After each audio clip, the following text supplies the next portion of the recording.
AdMob का ईसीपीएम बढ़ाने के लिए जेन्युइनली कौन से तरीके को अप्लाई करना चाहिए। देखो एडमॉब भी नहीं है, बहुत सारे एड नेटवर्क है जिनमें बहुत कम ईसीपीएम मिलता है, लेकिन आप लोग परेशान रहते हो कि भाई इसका ईसीपीएम कैसे बढ़ाऊं।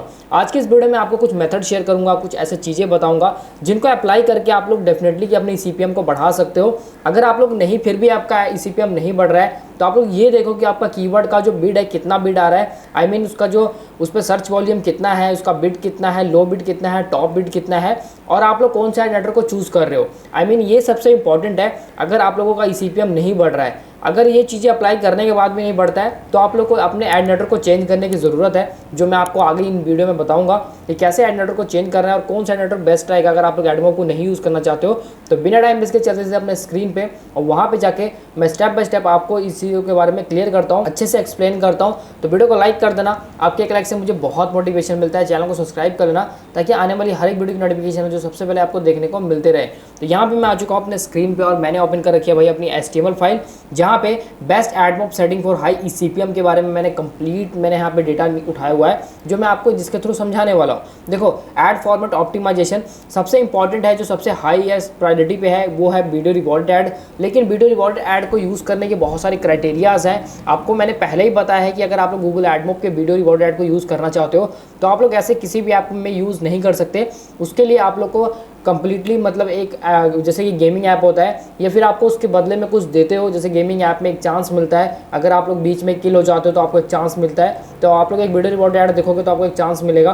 तो इस तरीके से आप लोग वीडियो ऐड को इंटीग्रेट कर सकते हो। लेकिन अगर आप लोग सोच रहे हो कि वीडियो रिवॉर्ड ऐड को मैं कहीं भी लगा सकता हूँ, तो ऐसा बिल्कुल भी नहीं है। आपको वीडियो रिवॉर्ड ऐड हर जगह लगाने की परमिशन नहीं देता है कोई भी ऐड नेटवर्क, इसलिए इस बात का खास ध्यान रखना है। और सेकंड है इंटरस्टिशियल ऐड और नेटिव ऐड। बैनर ऐड का सबसे कम है, क्योंकि भाई बैनर ऐड बहुत ही कम ईसीपीएम देता है, साथ में लोग उसको यूज़ तो करते हैं बहुत, लेकिन ईसीपीएम के मामले में बहुत पीछे है। तो इसलिए बैनर ऐड को भी यूज़ जरूर करना, क्योंकि ये आपकी इंप्रेशन को मेंटेन रखता है। अगर आप लोग बैनर ऐड यूज़ नहीं करते तो इसमें आपको इंप्रेशन बहुत कम होता है, इसलिए इस इंप्रेशन को मेंटेन रखने के लिए बैनर ऐड को जरूर इंटीग्रेट किया करो अपने किसी भी ऐप में। उसके बाद strategy for ad placement, place ads natural break point in your app as flow. देखो एड्स को कहीं भी फ्लो मतलब ऐसा इंटीग्रेट नहीं कर देना है, जैसे कि आपको किसी ने बताया होगा कि भाई हर जगह ऐड लगा दो, जितने ज़्यादा ऐड लगाओगे उतना अर्निंग होगा। मैं अपनी हर वीडियो में बताता हूँ कि भाई देखो ज़्यादा ऐड के चक्कर में अपना जो एप्लीकेशन का इंगेजमेंट है वो यूज़र इंगेजमेंट मत ख़राब कर लेना, नहीं तो आप लोग बहुत पछताने वाले हो। क्योंकि आपको एक्टिव यूज़र बनेंगे ही नहीं, अगर लोग आपके ऐप को डाउनलोड भी करेंगे तो वो अनइंस्टॉल कर देंगे, क्योंकि आप लोगों ने बहुत ऐड इंटीग्रेट कर रहे हैं। इसलिए ज़्यादा कमाने के चक्कर में ज़्यादा एड्स मत लगाओ, और यहाँ पे आप लोग बहुत ऐसे कम एड्स यूज़ करो जहाँ पे बहुत ही ज़्यादा आपको लगता है कि यहाँ पे एड्स लग सकते हैं और परफेक्ट रहेगा, वहीं पे ऐड यूज़ करो जहाँ से यूज़र का कोई भी यूज़र एक्सपीरियंस ख़राब ना हो।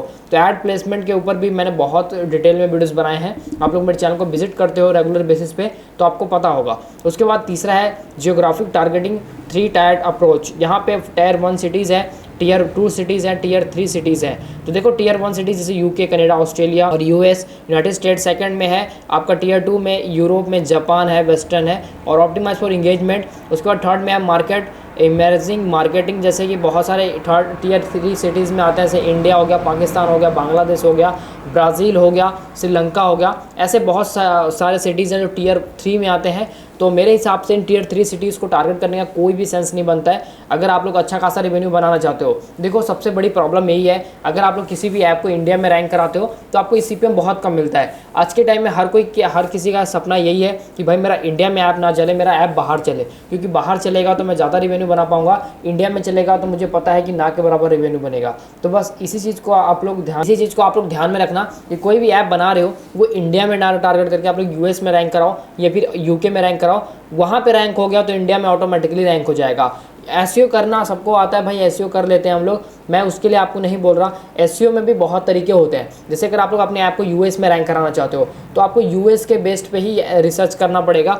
ये नहीं कि भाई आप इंडिया के बेस पे रिसर्च कर रहे हो और यूएस में सपना देख रहे हो कि रैंक हो जाए, तो ऐसा बिल्कुल भी नहीं होने वाला। अगर आप लोग यूएस में रैंक करा देते हो तो इंडिया में वो ऑटोमेटिकली रैंक हो जाएगा, आपको कुछ भी करने की ज़रूरत नहीं है। लेकिन आपको इसके लिए काम करना पड़ेगा, एफर्ट डालना पड़ेगा, तभी ये चीज़ें वर्क करती हैं। उसके बाद जो 4th नंबर पे ईसीपीएम फ्लोर सेटिंग, जैसे कि हाई फ्लोर बीटा, उसके बाद मीडियम फ्लोर ऑल प्राइस, जैसे Google will maximize the higher paying ads.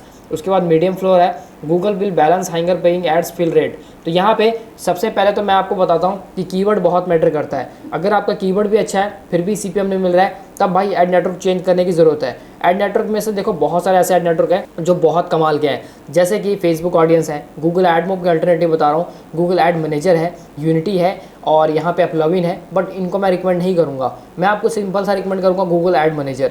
Google ad manager इतना प्रोफेशनली है और इतने प्रोफेशनल एड्स प्रोवाइड करता है जो जिसका ECPM नॉर्मली बहुत अच्छा मिलता है। तो मैं आपको रिकमेंड करूँगा कि आप लोग गूगल एड मैनेजर का अप्रूवल लो अपने ऐप्स के लिए और उसको मोनेटाइज करो अपने ऐप के साथ। तो इसके लिए हमारी टीम आपकी हेल्प कर सकती है। डिस्क्रिप्शन में देखिए कॉन्टैक्ट नंबर से आप लोग डायरेक्ट कॉन्टैक्ट कर सकते हो हमारी टीम से और अपने एप्लीकेशन के लिए गूगल एड मैनेजर का अप्रूवल ले सकते हो, जिससे इन फ्यूचर ना ही कोई इनवैलिड क्लिक होता है उसमें और ना ही उसमें कोई ऐड लिमिट प्लेस होता है। तो इसके लिए सबसे बेस्ट है गूगल एड मैनेजर। उसके बाद जो 5th नंबर पे है mediation and bidding optimization 2025 best practice enable और bidding network set priority floor pricing. देखो बिडिंग का हर जगह जिक्र जरूर हो रहा है, लेकिन मैं आपको रिकमेंड बिल्कुल नहीं करूँगा कि आप लोग बिडिंग करो। बहुत लोग बिडिंग करके पछता रहे हैं। अगर आप लोग चाहते हो कि आपका भी नुकसान ना हो तो बिडिंग के साथ मत जाओ। बिडिंग के साथ क्या होता है कि आपका इंप्रेशन बहुत कम आता है, फिल रेट बहुत डाउन रहता है, क्योंकि यहाँ पे जितना भी आपका रिक्वायरमेंट है वो फुलफिल नहीं हो पाता है। इसलिए बिडिंग की तरफ बहुत कम जाओ और आप लोग सिंपल एक एड नेटवर्क पे ही डिपेंडेंट रहो। उसके बाद जो यूज़र सेगमेंट स्ट्रैटेजी है, जैसे behaviour pattern, geography location, device type, OS version, in app purchase history. उसके बाद जो 7 नंबर पे की metrics for monitor daily, fill rate को डेली चेक करो, CTR को डेली चेक करो। कितने लोग ऐसे होते हैं ऐड लगाने के बाद भूल जाते हैं कि उनके ऐप में एड्स भी लगे हैं। तो इसलिए इन चीज़ों को मेंटेन करो भाई, फिल रेट को मेंटेन करो, CTR को मेंटेन करो, व्यूअर्स विजिबिलिटी को मेंटेन करो, यूज़र रिटेंशन को मेंटेन करो। ये सारी चीज़ें करने के बाद आप लोग आसानी से इस चीज़ को मतलब अपनी ECPM को बढ़ा पाओगे। और ECPM बढ़ाना कोई रॉकेट साइंस नहीं है। देखो आप लोगों को बहुत कुछ बताया गया होगा कि VPN का यूज़ करो जिससे आपका ECPM बढ़ जाएगा, या फिर कह लो आपने खुद से एड्स पे क्लिक करो, VPN US का लगा के क्लिक करो। ऐसा कुछ भी नहीं करने की ज़रूरत है। बस सिंपल सा आप लोगों को करना कुछ नहीं है, कीवर्ड को देखना है, आपकी कीवर्ड का बिट कितना आ रहा है, और प्लस आप लोगों को ये चेक करना है कि आपने जो भी एड नेटवर्क चूज़ करा है क्या वो हाई CPC वाला एड नेटवर्क है, हाई CPM वाला नेटवर्क है या फिर नहीं है। एड मैनेजर सबसे ज़्यादा ECPM प्रोवाइड करता है एडमॉब से भी ज़्यादा, क्योंकि उसमें क्वालिटी एड्स आते हैं और बहुत ज़्यादा क्वालिटी एड्स आते हैं। इस वजह से एडमॉब से ज़्यादा अच्छा इस समय के टाइम में गूगल एड मैनेजर है। हर कोई गूगल एड मैनेजर को यूज़ कर रहा है, तो आप लोग भी यूज़ करो ताकि आप लोग भी अपने ECPM को बढ़ाकर अपनी अर्निंग बढ़ाओ। तो ये था। और लास्ट है जो आपका सीजन ऑप्टिमाइजेशन कैलेंडर, जैसे कि क्वेश्चन 1 है पोस्ट हॉलीडे स्ट्रैटेजीज। तो ये सब चीज़ें आपकी काम की नहीं है। एड क्वालिटी कंट्रोल है, उसके बाद AB टेस्टिंग है। तो ये सारी चीज़ें हैं जो कॉमन मिस्टेक्स हैं वो बताता हूँ। Overloading apps too many ads, ignoring user experience metrics. मैंने आपको पहले ही बताया UI बहुत इंपॉर्टेंट है, हर जगह UI का जिक्र होता है। अगर आप लोग किसी भी तरीके से अर्निंग बढ़ाना चाहते हो, अपना ECPM बढ़ाना चाहते हो। Not testing different ad network, missing season optimization opportunity, setting floor too high low, implementation priority start with, उसके बाद नेक्स्ट एडवांटेज ऑन गोइंग। तो ये सारी चीज़ें हैं जिसका लिंक मैं डिस्क्रिप्शन में भी दे दूंगा, और इस चीज़ का लिंक, इस HTML फाइल को मैं अपने व्हाट्सएप के ग्रुप में डाल देता हूँ। वहाँ पे जाके आप लोग डायरेक्ट इसको देख सकते हो, या फिर जो भी इसमें लिखा हुआ है अच्छे से पढ़ सकते हो ताकि आपके डाउट्स क्लियर हो जाएँ। तो आई होप गाइस आप लोगों ने यहाँ तो वीडियो को देखा होगा तो डेफिनेटली आप लोग को समझ आ गया होगा। फिर भी मन में कोई डाउट रहता है, कोई क्वेश्चन चल रहा है जो मैंने आपको नहीं वीडियो में बताया है, या फिर मैंने आपको इसमें नहीं समझाया है, तो आप लोग कमेंट करना या फिर डायरेक्ट आप लोग मुझे व्हाट्सअप करना। वहाँ पे मैं आपके क्वेश्चन के आंसर जरूर दे दूंगा और मैं उस चीज़ को नेक्स्ट वीडियो में कवर करने की जरूर कोशिश करूँगा। जो भी आपके मन में डाउट चल रहे हैं उन सभी चीज़ों को मैं नेक्स्ट वीडियो में कवर करूँगा ताकि आप लोग उस चीज़ से और अच्छे से एक्सपीरियंस कर पाओ और अच्छे से सीख पाओ। तो मैं अपने चैनल पर रेगुलर बेसिस पे वीडियो डालता रहता हूँ और ऐप आइडियाज़, एडमॉब अर्निंग से रिलेटेड वीडियोस डालता रहता हूँ। तो अगर आप लोगों ने चैनल को सब्सक्राइब नहीं करा है तो सब्सक्राइब कर लेना, क्योंकि यहाँ पे आपको वैल्यूएबल कंटेंट मिलेगा और आपको ऐसा कुछ भी नहीं मिलेगा जो खुद से ऐड पे क्लिक करके अर्निंग करो। तो इसलिए आप लोग चैनल को सब्सक्राइब करना, बेल आइकन को जरूर दबाना ताकि आने वाली हर एक वीडियो की नोटिफिकेशन है जो सबसे पहले आपको देखने को मिलते रहे। तो गाइस आज के वीडियो में बस इतना ही, मिलते हैं नेक्स्ट वीडियो में। तब तक के लिए bye bye and take care.